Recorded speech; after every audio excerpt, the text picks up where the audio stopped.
Hello and welcome back to another video on the Wrestlers Way, on to another edition of AEW Dynamite Out of 10. And yeah, it's a big show today because obviously it's a kind of a special. Winter is coming. Ricky Starks v MJF in the main event for the Diamond Ring and for the AEW World title. So yeah, it's a big one. And we're going to kick things off though with Death Triangle v the Elite. They continue in their excellent Best of 7 series. Nick Jackson and Kenny started the match respectively after a highly intense back and forth between the team. Matt Jackson and Ray Phoenix were tagged in. The Young Bucks then hit a double team move as Kenny Omega and Pac entered the match. The Elite then took out Death Triangle with top rope dives at the ringside area. Nick Jackson seemingly got injured during this part of the battle and was treated on the apron. Omega was tagged in and he hit a suplex on Pac for a 2 count. The cleaner whipped Pac into the corner and fought out with a big boot. Matt Jackson and Pac were legal competitors as Nick Jackson were taken to back for the further treatment. Lucha Bros took turns to dominate Matt, but the latter fought back with Northern Light suplex on both stars. Pac and Omega were tagged in. Omega hit a fireman's carry and got a new bounce. Numbers game proved too much as Omega, as Death Triangle continued their domination. Penta took out Matt with a power driver on the apron. Pac then went for a black arrow on Omega, but then dodged it. Towards the end, Nick Jackson came out to rejoin the contest. He came in with a flurry of offense and took out Death Triangle members.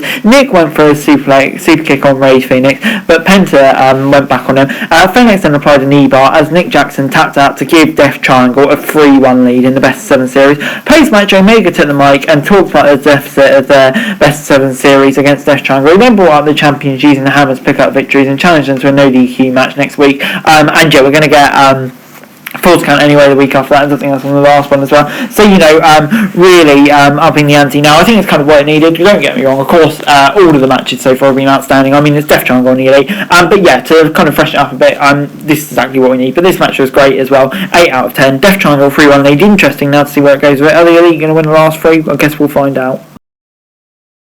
MJF was then backstage ahead of his world title match later. He talked about Starks finally reaching the main event scene, but added that the Devil was already a major star when he joined AEW. MJF then took shots at Starks and the fans. The world champion said he didn't feel under pressure for the title match on Dynamite. However, he added that everyone wanted Starks to win, so he was excited to see whether he could live up to the expectations and the pressure. Great promo by MJF, putting the pressure on Starks as well.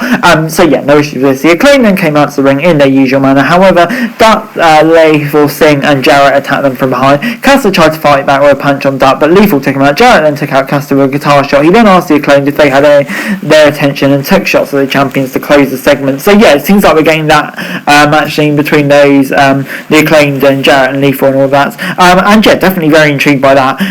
Yeah, between two interesting gimmicks, let's say. So yeah, can't wait for that. But anyway, it's in time for Brian Cage versus Jungle Boy.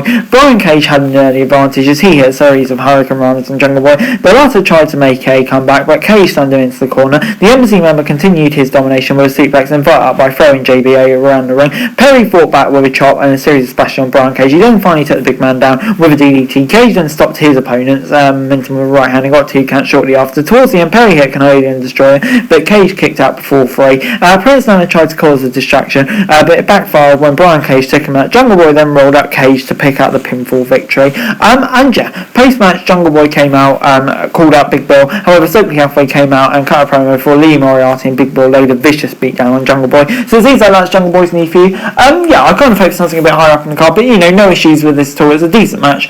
Jungle Boy getting the win, continuing his momentum. And yeah, I mean, even though maybe I want a different view of Jungle Boy, I'm still intrigued to see where this goes. So it gets a 7 out of 10 from me. It's important noticing as well, after the match, Hook came out and made the save for Jungle Boy, and he chased the heels away. He shook hands with Jungle Boy to win the segment. So Hook and Jungle Boy tag team, yeah, did not see that coming. That's definitely an intriguing one, and yeah, can't wait to see where Hook goes. Now he's got a proper segment as well. But anyway, next up on Dynamite, it's time for House of Black versus The Factory. Julia Hart spit Black Mist into Colorado's eyes before the match could even start, and that meant they destroyed him as Malachi Black and QT were in the ring. The match officially starts and Marshall found themselves surrounded by the House of Black. Black quickly hit a spinning kick on QT for the pinfall victory. And yeah, this is good stuff for me. Gets a 7. I'm going to give it a 6 out of 10 actually because it was so short. But I enjoyed it. I think it's fair to say this is exactly what the House of Black needs. The Factory, I think that, yeah, to be honest, they're kind of there just to put people over. But yeah, this did its job perfectly. Hopefully this is the start of revitalised House of Black now they've returned. And yeah, like I said, the factory kind of there just put people over, and this was the perfect start for it. So I'm going to give it a 6 out of 10. Maybe if it went a bit longer, I would have given it a 7 out of 10 or more. But there we go. Anyway, it's time to move on to the next match. Chris Jericho versus Action Andretti, who, yeah, I was thinking that too. Jericho had complete control early on. He took down Andretti with multiple clotheslines and followed out with a big right hand. He then hit a chop, but Andretti took Jericho down with a tornado DDT off the middle rope. He then hit a 2 count for his troubles. Jericho came back with a Death Valley drive and followed out with a K breaker for only a 2 count. After a back and forth between the two stars, Jericho went for the Judas effect, but Andretti dodged it. Towards the end, Jericho looked to apply the walls of Jericho, but Andretti rolled him up for a 2 count. The latter then hit a dropkick and then slammed Jericho on the head. He then hit a standing shooting R press on the JS leaders to pick up a stunning pinfall victory. And yeah, talking about not seeing that coming, I definitely didn't see this coming. But yeah, Action Andretti, it's kind of like the 1-2-3 kid. Yeah, I did not see this coming as well. He's now got an AEW contract, so I'm intrigued to see where it goes. 7 out of 10. Ruby Soho then took on Tay Mello. Tay Mello attacked Ruby Soho during her entrance to gain the early advantage. And yeah, she kind of, as you'd expect really, she kind of continued it into the early stages, throwing Soho around ringside.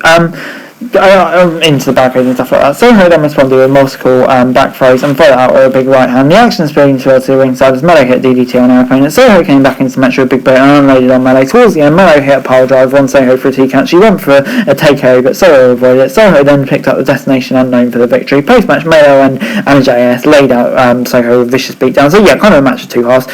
Tay Mello got the advantage in the end. Soho got the win. Gets a 6 out of 10 from me. Kind of classic heel v face stuff.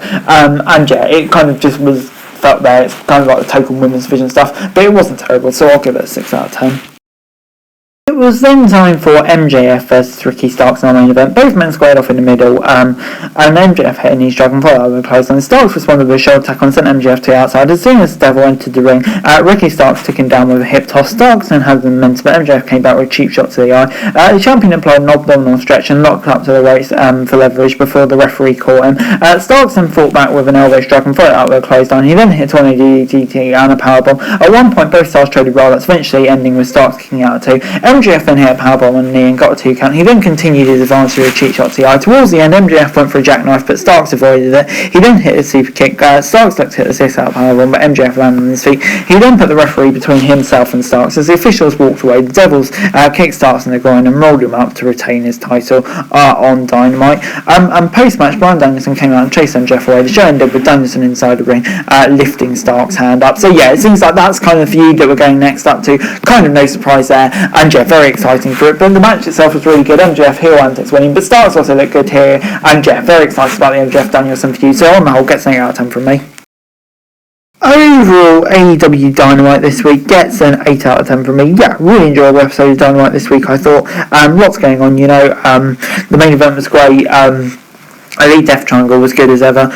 So yeah, loads of really good stuff. Setting up some interesting storylines on the show as well. Obviously that incredible win over Chris Jericho. So yeah, that's happening. Good show. But anyway guys, that's the video. Thanks very much for watching. To like, share, subscribe, leave thoughts, comments on the informative show for daily wrestling news and subscribe to the channel. We greatly appreciated. Thanks very much for watching. Peace out.